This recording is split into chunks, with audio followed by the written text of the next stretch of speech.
бүгінгі сабағымызды бастамас бұрын бірінші біздер көңілді ғарышкерді өз экипажымызға шақырып психологиялық ахуал орнатылады. Ендеше бәріміз қазір тақтаға қарайық. Сәлем достар, сендерді өзімнің зымыраныма шақырамын. Бүгін біз сендермен бірге шексіз ғарыш әлеміне және жұмбаққа толы галактикаларға ұмытылмас саяхат жасаймыз. Бұл сапарда бізге ең бастысы көтеріңкі көңіл күймен бір-бірімізге деген сенім керек. Біздің экипаж ең ұйымшыл әрі білімге құштар болады деп сенемін. Әрқайсың нағыз жұлдыздай жарқырап, жаңа белестерді бағындыруға дайын болыңдар. Ал достарым, зымыранды іске қосуға дайынсыңдар ма? Сапарымыз сәтті, көңіл күйіміз жақсы жарайсыңдар балалар. Балалар, ендеше қазір біздер топқа бөлінейік. Топта бізде ғаламшарлар тұр. Сол ғаламшардың үстінен басып, яғни жер тобы, Сатурн тобы және Марс тобына қай топқа жайғасатынымызды анықтап қояйық. Спуск батырмасын басамын. Жер тобының оқушылары. Келесі Сатурн тобының оқушылары және Марс тобының оқушылары өз топтарына жайғаса қойсын.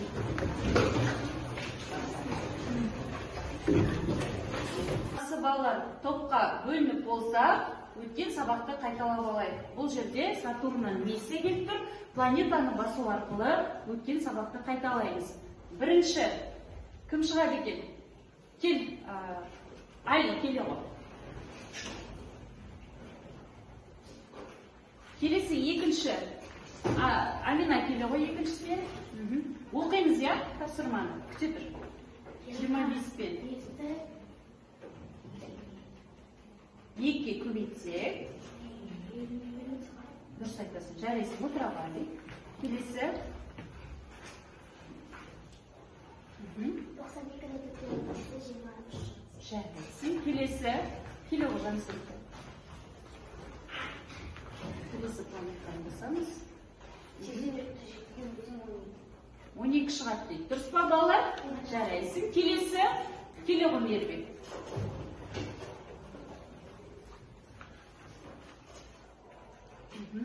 23-ті көбейтесің көпке тең 92. 92 шығады. Жарайсың. Жарайсыңдар балалар. Керемет. Жақсы балалар, енді бүгінгі біздің тақырыбымыз разрядтан бір рет аттап өту арқылы жазбаша көбейту және бөлу алгоритмінің екінші тақырыбын өтеміз. Бүгінгі сабақтың мақсаты, яғни миссиясы разрядтан бір рет аттап өту арқылы 2 таңбалы, 3 таңбалы сандарды 1 таңбалы санға жазбаша көбейту мен бөлу алгоритмдерін қолданатын боламыз. Жақсы балалар, сабағымызды бастамас бұрын сіздерге бағалау ракетаны береміз. Әр тапсырманы орындаған кезде осы ракеталарды белгілеп отырамыз.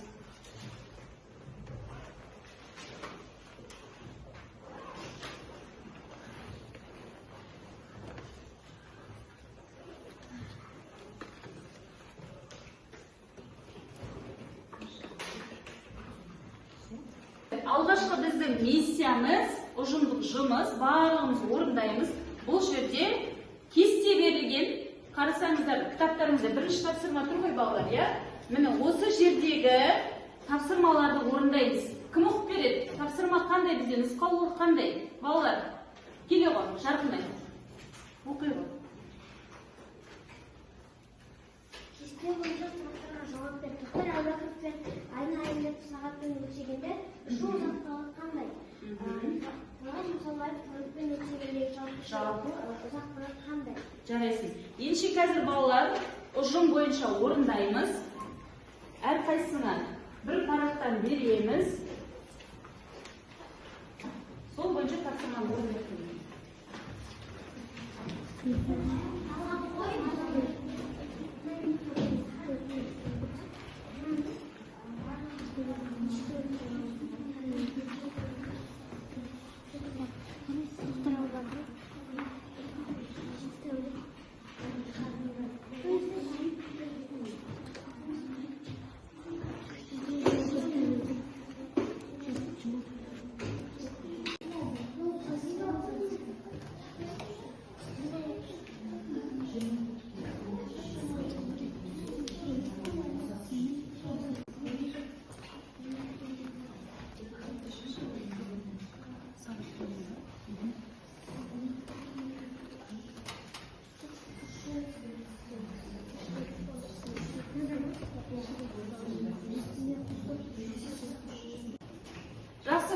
меніңше ғарыштың миссиясын орындадық па?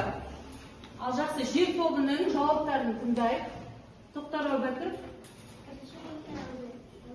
Бізде 7 тәулік 22 сағат болды.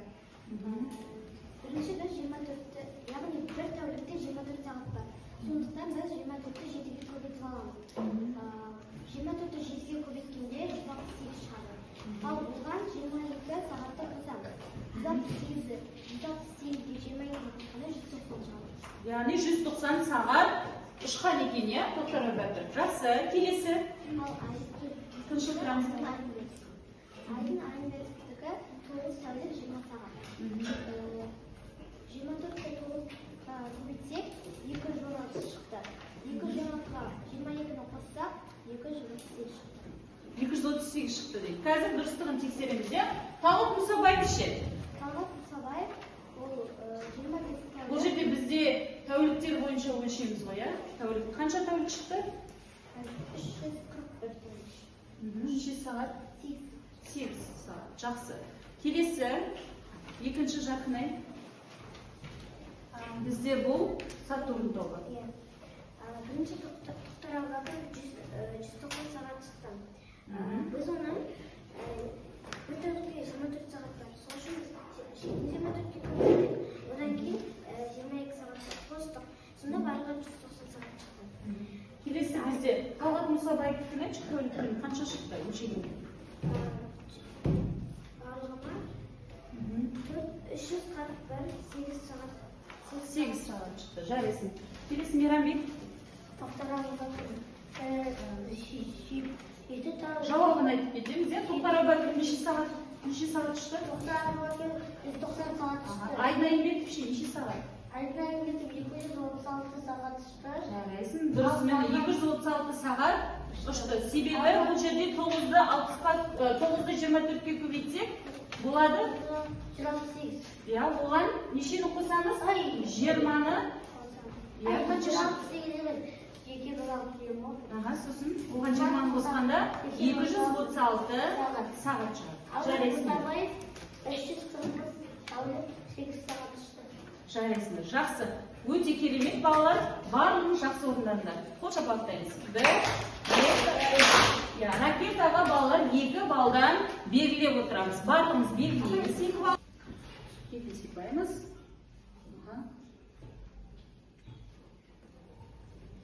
Оқимыз. Тақтадағы ракеталардың түрін таңдап, берілген теңдерді жолымен бірге шешіп. Балалар, бұл бізге жұптық жұмыс екен. Яғни тақтадағы ракеталарды жолымен келіп бірге таңдаймыз да, теңдеулерді шешіп, қайтадан ілеміз балалар. Жақсы, келіңдер.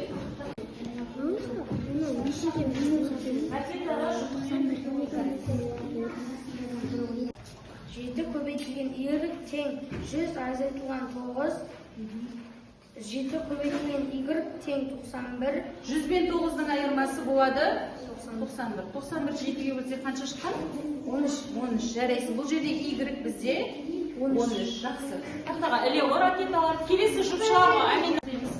X бөлінген 9 тең 45 азайтылған 18 бен 12-дің қосындысы. X бөлінген 9 тең 15. X тең 15-ті көбейтеміз 9-ға шығады 135. Жарайсын. Бұл жердегі белгісі санымыз 135. жарайсын. Ракетаны ілеміз. Жаққа ілеміз. Жұлымыз. X қосылған 40 тең 24 көбейтілген 3. X қосылған 40 тең 72. X тең 72 азайтылған 40. X тең 32.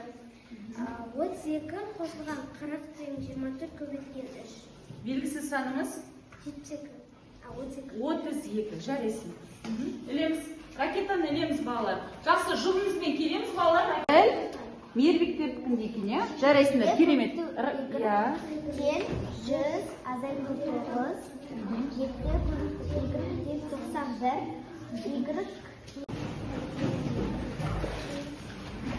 Ракета таксы балалар тәрбиелейміз. Жақсы, 13. Керемет. Ілеміз мінжелі балалар. Ілеміз.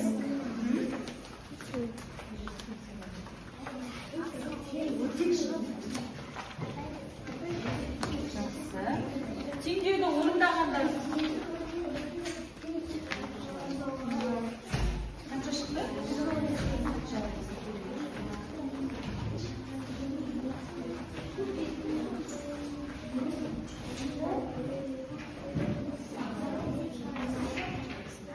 Жақсы, жарайсыздар балалар. Теңдеуді орындаған оқушылар 2 балдан белгілейміз балалар.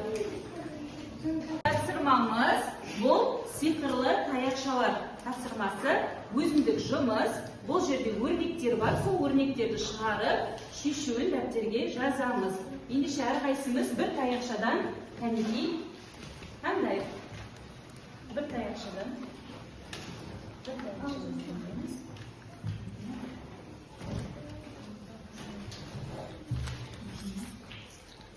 Дәптерге жазамыз.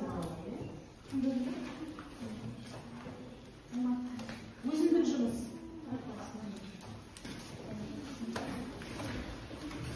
Бір таяқша.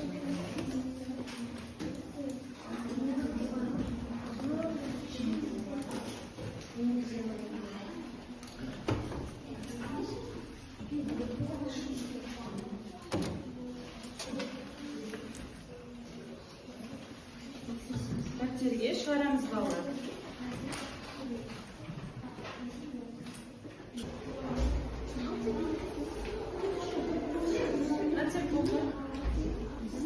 Жақсы балалар. 24-ті төртке өтсек, қанша oldu? 84-ті төртке өтсек. Жақсы балалар, өрнектерді шығарып болсақ, бәріміз ракетаға 2 балдан белгіледік пе? Белгіледік пе балалар? Жақсы. Ендеше келесі тапсырмамыз бұл топтық жұмыс, яғни әр ғаламшарға арналған миссиялар. Бірінші біздің жер тобының командирі келсін. Умар Келеғо. Тоқтар Әубәкір қандай миссия алып келді? Басамыз. Ракетаның үстін бас. Басамыз.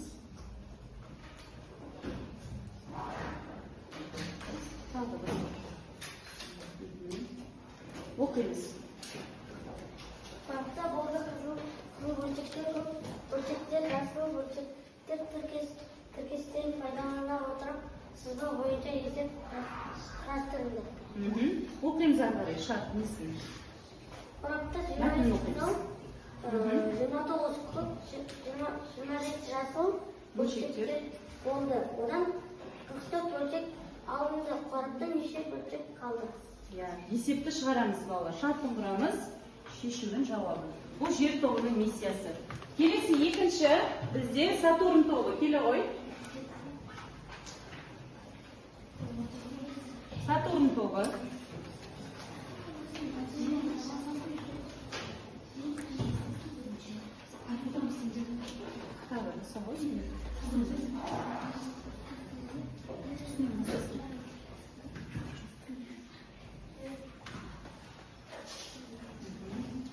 Оқиғы.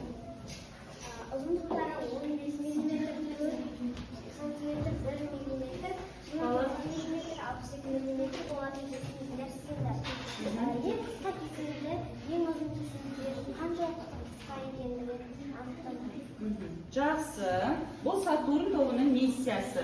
Келесі үшінші бізде Марс тобының миссиясына келуға бербек. Тұншық тұрамыз балалар, орындаймыз, я? Тапсырмам орындай берейік. Марс тобының миссиясы бізде.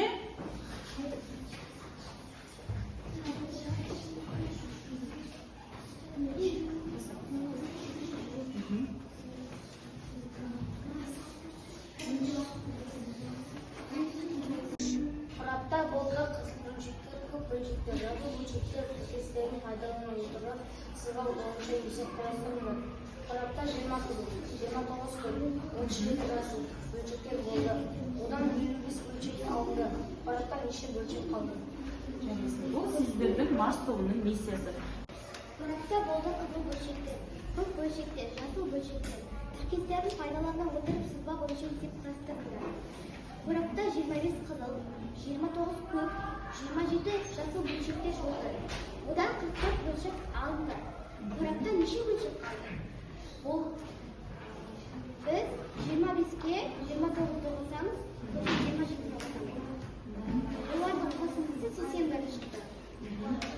81'den 44 tağsa 37 çıktı. Kalı 37 bөлшек.